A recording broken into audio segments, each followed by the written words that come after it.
The goal of this video is to provide our insights and what we learned on the recent topic about stylistic devices and expressive means. As pre-service teachers who are getting our English major degree, we are assigned with this topic and we decided to divide it per member so we can properly drill down each element of the said lesson. So, what are expressive means and stylistic devices?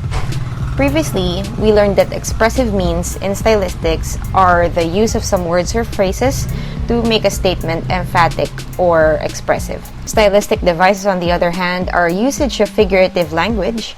It's either to compare or describe a thing or a scenario. Most of these are actually known to us as figure of speech. So what are lexical expressive means and stylistic devices?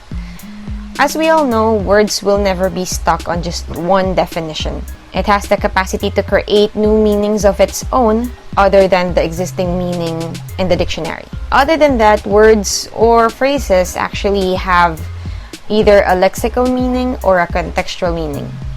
Lexical meaning means it is the dictionary definition of a word, while contextual meaning, it is how the words were used in a statement or in a sentence. In stylistics, when these meanings interact or different meanings interact, we use expressive means and stylistic devices to identify contextual meaning and how these are related to the word's lexical meaning.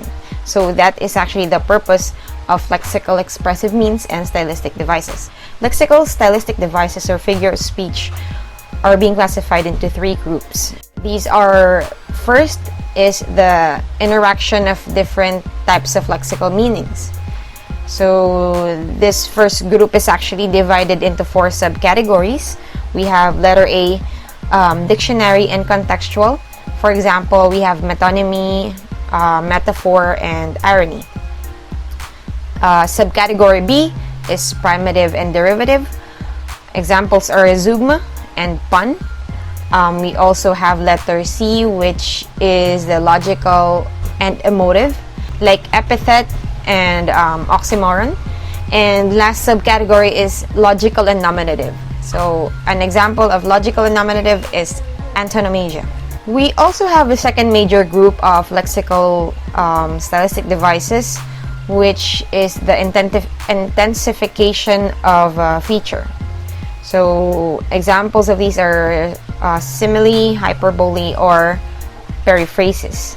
And the last category is the peculiar use of set expressions like cliches, proverbs, epigram, and quotations. So as mentioned, group 1 has 4 subcategories, and these are actually more of what is assigned to our group.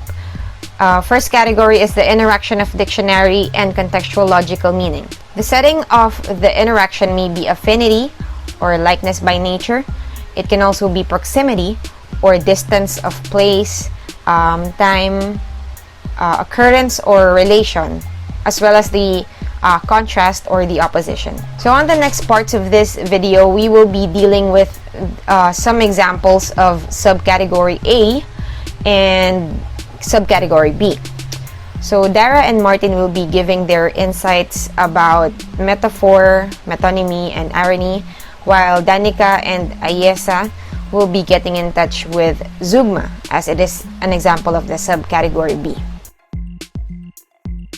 Metaphor is the comparing of two different things without using the word like or as. Let's use Shakespeare's work as an example. In his work, The World is a Stage, he compares the world as a stage because he thinks our life in this world is just an act, and whatever we do, there will always be an audience who will watch for us or who will watch us. Another one is metonymy. Metonymy is when something is referred to as a related thing. The example of this is she met with the White House yesterday. The meaning of that is the White House and the President are closely related in the US, so the building can stand for the people who work there. The third one is the irony. There are 3 categories of irony, which is verbal, dramatic, and situational. In verbal, you are using words that are different from its meaning. For example, you tell someone to break his or her leg, but you mean for them to have good luck. So in dramatic, there is something that the readers know but the characters do not. For example, in the movie Home Alone, we know that Kevin planted traps in their house, but the thieves do not know, so they don't succeed from stealing from their house. The third and last category is the situational irony. Situational irony is something that happened that we wouldn't want to happen. For example, a fire station that is being burned down. That building is supposed to be protected from fire, but in the situational irony, that is bound to happen. Of primary and derivative logical meaning.